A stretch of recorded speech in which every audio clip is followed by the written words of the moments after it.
নমস্কার। আমি তোমাদের সাথে রয়েছি রাজু। যে তোমাদের প্রতিদিনই নিত্য নতুন গল্প শুনিয়ে থাকি। আজও ঠিক এমন একটি সত্য ঘটনা তোমাদের শোনাবো।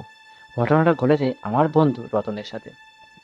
এখান থেকে প্রায় ৩০ থেকে ৪০ বছর আগে রতন যখন অফিসে কাজ শেষ করে বেরিয়েছিল, তখন তার একটু দেরি হয়ে গেছিল অফিস থেকে বেরোতে। রাতে শেষ বেলায় বেরিয়ে গেছিল। তবু মনে একটু আশা রেখে দাঁড়িয়েছিলাম বাস স্ট্যান্ডে।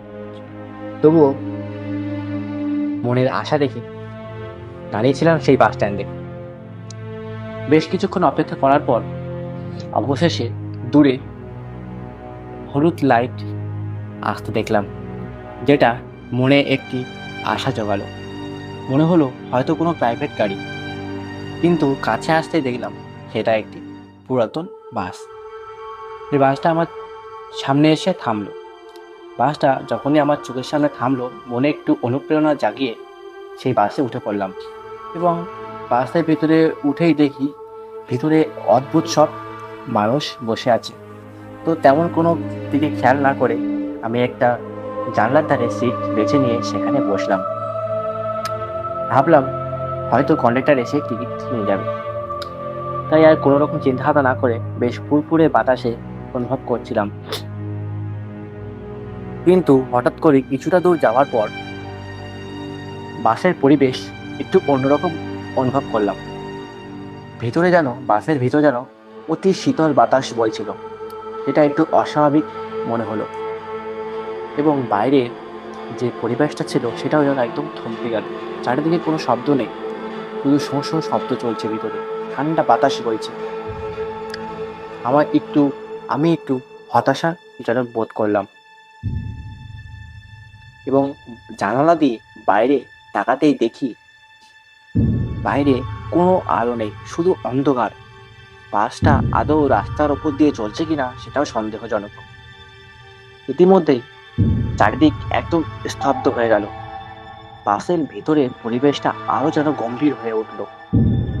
আমি একটু হতাশাজনক বোধ করে পাশে যে সমস্ত যাত্রীরা বসেছিল তাদের দিকে একবার পিছন ঘুরে তাকিয়ে দেখলাম। তো আমি যা দেখতে পেলাম সেটা আমি কখনো কোনোদিন আশা করতে পারি। আমি দেখলাম যে সমস্ত যাত্রীরা সেই বাসে বসেছিল তাদের কারোরই চোখ ছিল না। চোখের মধ্যে কোনো মনি নেই, রয়েছে শুধু এক চিমটি অন্ধকার, যেন কেউ তাদের চোখ উপড়ে ফেলেছে। আমার ভয়ে গা শিউরে উঠল। আমি জোরে জোরে চিৎকার করতে লাগলাম, বাস থামা, বাস থামা। কিন্তু বাস তার থামলো না, বরং আরো গতি বাড়িয়ে এগিয়ে চলল। বাসের ভিতরে হঠাৎ করে যেন সমস্ত মানুষগুলো দাঁড়িয়ে উঠল এবং প্রকট শব্দ করে হাসতে লাগলো। আমার ভয়ে আর্তনাদ বেরিয়ে আসছিল এবং আমি ভাবলাম যে এখান থেকে কিভাবে বেরোনো যায়। বাসের সমস্ত যাত্রীরা যারা একসময় বসেছিল তারা সবাই আমার দিকে এগিয়ে আসছিল।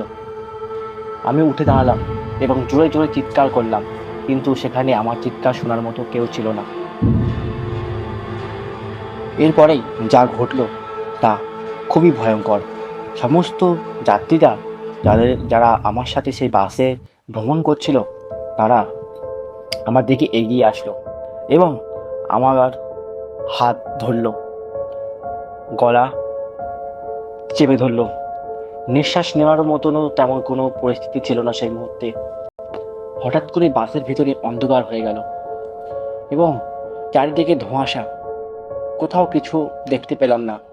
দেখতে পেলাম শুধু একটি শব্দ, শোঁ শোঁ, এবং তার সাথে ভেসে আসা অট্টহাসি।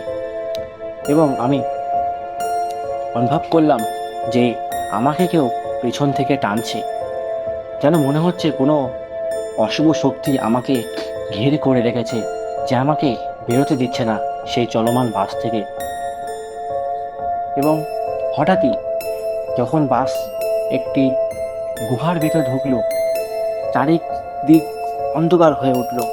কোনো রকম শব্দ ছিল না, কোনো রকম আওয়াজ ছিল না, কিন্তু আমার এটুকু তখন অনুভব ছিল যে অশরীরী যারা সেই বাসে ভ্রমণ করছিল, যাত্রা করছিল, তারা আমাকে জড়িয়ে রেখেছিল, গলা চেপে রেখেছিল, এবং আমি কখন যে অজ্ঞান হয়ে গেছি তা আমার খেয়াল নেই। জ্ঞান ফিরতেই আমি দেখি আমি এক শুনশান রাস্তায় পড়ে আছি। চারিদিকে শুধু ধুধু মাঠ এবং মধ্যিখান থেকে কাঁচা রাস্তা। আমি উঠে দেখি আমার কাছে যে অফিস থেকে বেরোনোর পথে যে ব্যাগটি ছিল, সেই ব্যাগটি ছাড়া আমার কাছে আর কিছুই রইল না। আমার ফোন কোথায় পড়ে গেছে তার কোনো ঠিক নেই। আমি যে এখন কোথায় আছি তা আমার জানা নেই। জ্ঞান ফিরতে দেখলাম খালি চারিদিকে ধুধু মাঠ এবং কাঁচা রাস্তা। যে রাস্তা দিয়ে আমি কিছুটা পথ এগিয়ে গেলাম। এগিয়ে যাওয়ার পর একটা ধাবা দেখতে পেলাম। সেই ধাবাতে আমি বসলাম। বসে ভাবলাম যে আমার সাথে ঠিক কী ঘটেছিল, আমি কেন এরকম নির্জন নিঃসহন রাস্তায় পড়েছিলাম অজ্ঞান অবস্থায়, এবং এটা কোন জায়গা যেখানে আমি পড়ে আছি। সেই ধাবার যে ছিল তাকে আমি জিজ্ঞেস করলাম, এটা কোন জায়গা? সে বলল, এটা বহুরামপুর। জায়গাটা শুনতেই একটু অস্বাভাবিক লাগলো, কেননা আমার বাড়ি নৈহাটিতে।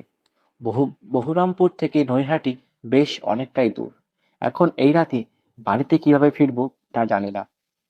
তখন সেই ধাবার মালিককে আমি জিজ্ঞেস করলাম যে এখান থেকে কি কোনো গাড়ি বন্দোবস্ত করা যায় যে আমাকে এই রাতে আমার বাড়িতে পৌঁছে দেবে? তখন সেই ধাবার মালিক বলল, এই রাতে তো কোনো গাড়ি পাওয়া যাবে না, তবে একটি হোটেল আছে যেখানে তুমি রাত কাটাতে পারো। তো হোটেল? আচ্ছা, ঠিক আছে, আপাতত না হয় এই রাতটা সেখানে কাটানো যাক। এই বলে কিছু খাবার কিছু জলখাবার সেখান থেকে খেয়ে বেরিয়ে পড়লাম হোটেলের উদ্দেশ্যে। হোটেলে গিয়ে রাত কাটিয়ে ভোরবেলা আমি বাড়িতে ফিরলাম, এবং বাড়িতে ফিরে সেই কাটানো রাতের অভিজ্ঞতা আমার কানে ভেসে আসছিল। মনে হচ্ছিল যেন কেউ এখনো আমাকে ওই বাসে ডাকছে।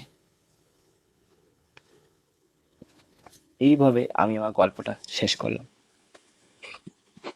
তুই আমি যেটা মনে গেছে